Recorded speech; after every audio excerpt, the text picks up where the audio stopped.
പ്രിയമുള്ളവരെ, വിശുദ്ധ ബൈബിൾ ഉൽപ്പത്തി മുതൽ വെളിപാട് വരെ നമുക്കൊന്നിച്ച് ഒരു വട്ടമെങ്കിലും വായിച്ച് ധ്യാനിക്കുക എന്ന ഉദ്ദേശത്തോടു കൂടിയാണ് ഈ പോഡ്കാസ്റ്റ് ചെയ്യുന്നത്.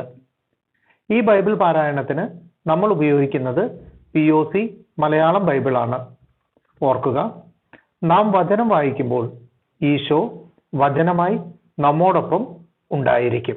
മുടക്കം കൂടാതെ വചനം വായിക്കുന്നത് ഒരു നിയോഗമായി നമുക്കെടുക്കാം.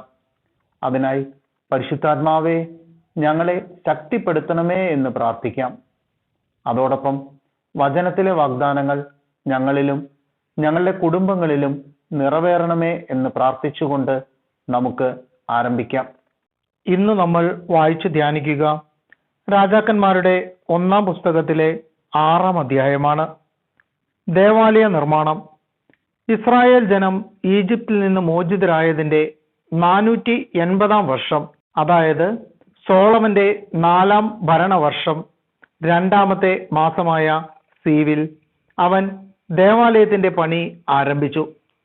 സോളമൻ കർത്താവിന് വേണ്ടി പണിയിച്ച ഭവനത്തിന് 60 മുഴം നീളവും 20 മുഴം വീതിയും 30 മുഴം ഉയരവും ഉണ്ടായിരുന്നു.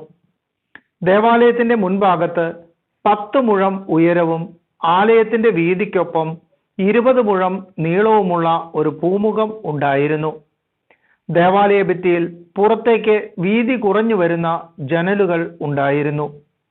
ശ്രീകോവിലടക്കം ദേവാലയത്തിന്റെ ചുറ്റുമുള്ള ഭിത്തികളോട് ചേർന്ന് തട്ടുകളായി മുറികൾ നിർമ്മിച്ചു. താഴത്തെ നിലയ്ക്ക് 5 മുഴവും നടുവിലത്തേതിന് 6 മുഴവും മുകളിലത്തേതിന് 7 മുഴവും വീതിയുണ്ടായിരുന്നു. തുലാങ്ങൾ ദേവാലയ ഭിത്തിയിൽ തുളച്ചു കടക്കാതിരിക്കാൻ ആലയത്തിന് പുറമെ ഭിത്തികളിൽ ഗളം നിർമ്മിച്ച് അവ ഘടിപ്പിച്ചു. നേരത്തെ ചെത്തി മിനുക്കിയ കല്ലുകളായിരുന്നതുകൊണ്ട് പണി നടക്കുന്ന സമയത്ത് മഴുവിന്റെയോ ചുറ്റികയുടെയോ മറ്റ് ഇരുമ്പായുധങ്ങളുടെയോ ശബ്ദം ദേവാലയത്തിൽ കേട്ടിരുന്നില്ല. താഴത്തെ നിലയുടെ വാതിൽ ദേവാലയത്തിന്റെ തെക്ക് വശത്തായിരുന്നു. ഗോവണിയിലൂടെ നടുവിലത്തെ നിലയിലേക്കും അവിടെ നിന്ന് 3-ാമത്തേതിലേക്കും മാർഗമുണ്ടായിരുന്നു. ഇങ്ങനെ അവൻ ദേവാലയം പണി തീർത്തു. ദേവദാരുവിന്റെ പലകകളും തുലാങ്ങളും കൊണ്ടാണ് മച്ചുണ്ടാക്കിയത്. തട്ടുകൾ പണിയിച്ചത് ആലയത്തിനു ചുറ്റും 5 മുഴം ഉയരത്തിലാണ്. ദേവദാരു തടി കൊണ്ട് അവ ആലയവുമായി ബന്ധിപ്പിച്ചു. സോളമന് കർത്താവിന്റെ അരുളപ്പാടുണ്ടായി: നീ എനിക്ക് ഭവനം പണിയുകയാണല്ലോ. എൻ്റെ ചട്ടങ്ങൾ ആചരിച്ചും എൻ്റെ അനുശാസനങ്ങൾ അനുസരിച്ചും എൻ്റെ കൽപ്പനകൾ പാലിച്ചും നടന്നാൽ ഞാൻ നിന്റെ പിതാവായ ദാവീദിനോട് ചെയ്ത വാഗ്ദാനം നിന്നിൽ നിറവേറ്റും. ഞാൻ ഇസ്രായേൽ മക്കളുടെ മധ്യേ വസിക്കും. എൻ്റെ ജനമായ ഇസ്രായേലിനെ ഞാൻ ഉപേക്ഷിക്കുകയില്ല. സോളമൻ ദേവാലയത്തിന്റെ പണി പൂർത്തിയാക്കി. അവൻ ദേവാലയ ഭിത്തികളുടെ ഉൾവശം തറ മുതൽ മുകളറ്റം വരെ ദേവദാരു പലക കൊണ്ട് പൊതിഞ്ഞു. തറയിൽ സരളമരപ്പലകകളും നിരത്തി. ദേവാലയത്തിന്റെ പിൻഭാഗത്തെ 20 മുഴം തറ മുതൽ മുകളറ്റം വരെ ദേവദാരു പലക കൊണ്ട് വേർതിരിച്ചു. അങ്ങനെയാണ് അതിവിശുദ്ധമായ ശ്രീകോവിൽ നിർമ്മിച്ചത്.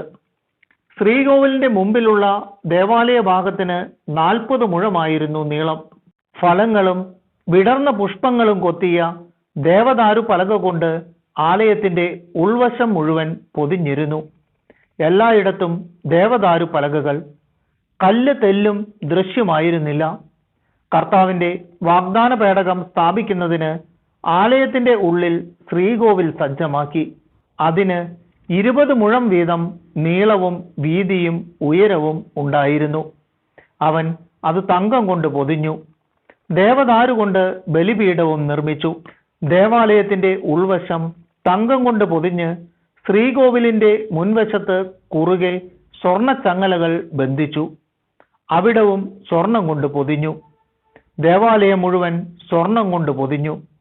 ശ്രീകോവിലിലെ ബലിപീഠവും അവൻ സ്വർണം കൊണ്ട് പൊതിഞ്ഞു. 10 മുഴം ഉയരമുള്ള 2 കെരൂബുകളെ ഒലിവുതടി കൊണ്ട് നിർമ്മിച്ച് അവൻ ശ്രീകോവിലിൽ സ്ഥാപിച്ചു. കെരൂബിന്റെ 2 ചിറകുകൾക്കും 5 മുഴം നീളമുണ്ടായിരുന്നു.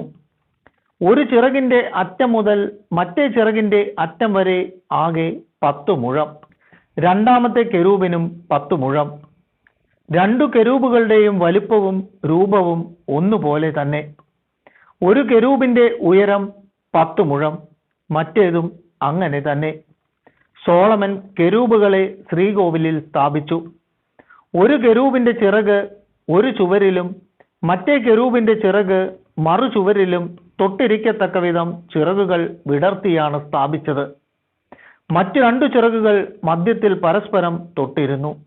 അവൻ കെരൂബുകളെ സ്വർണം കൊണ്ട് പൊതിഞ്ഞു. അകത്തും പുറത്തുമുള്ള മുറികളുടെ ഭിത്തികളിൽ കെരൂബുകളും ഈന്തപ്പനകളും വിടർന്ന പുഷ്പങ്ങളും കൊത്തിവെച്ചിരുന്നു. അവയുടെ തറയിൽ സ്വർണം പതിച്ചിരുന്നു. ശ്രീകോവിലിന്റെ കതകുകൾ ഒലിവു തടി കൊണ്ട് നിർമ്മിച്ചു. മേൽപ്പടിയും കട്ടിളക്കാലുകളും ചേർന്ന് ഒരു പഞ്ചഭുജമായി. ഒലിവു തടിയിൽ തീർത്ത ഇരു കതകുകളിലും കെരൂബ്, ഈന്തപ്പന, വിടർന്ന പുഷ്പങ്ങൾ എന്നിവ കൊത്തി. എല്ലാം സ്വർണം കൊണ്ട് പൊതിഞ്ഞു. ദേവാലയത്തിന്റെ കവാടത്തിൽ ഒലിവു തടി കൊണ്ട് ചതുരത്തിൽ കട്ടിളയുണ്ടാക്കി. അതിന്റെ കതക് രണ്ടും സരളമരം കൊണ്ട് നിർമ്മിച്ചു. ഓരോന്നിനും ഈ 2 മടക്കുപാളിയുണ്ടായിരുന്നു. അവൻ അവയിൽ കെരൂബുകളും ഈന്തപ്പനകളും വിടർന്ന പുഷ്പങ്ങളും കൊത്തിച്ചു. അവയും കൊത്തുപണികളും സ്വർണം കൊണ്ട് പൊതിഞ്ഞു. അകത്തെ അങ്കണം ചെത്തിമിനുക്കിയ 3 നിര കല്ലും 1 നിര ദേവദാരു തടിയും കൊണ്ട് നിർമ്മിച്ചു. 4-ാം വർഷം സീവു മാസത്തിലാണ് ദേവാലയത്തിന് അടിസ്ഥാനമിട്ടത്. 11-ാം വർഷം 8-ാം മാസം, അതായത് ബൂൽ മാസം, ദേവാലയത്തിന്റെ എല്ലാ ഭാഗങ്ങളും യഥാവിധി പൂർത്തിയായി. അങ്ങനെ ദേവാലയ നിർമ്മാണത്തിന് 7 വർഷം വേണ്ടി വന്നു.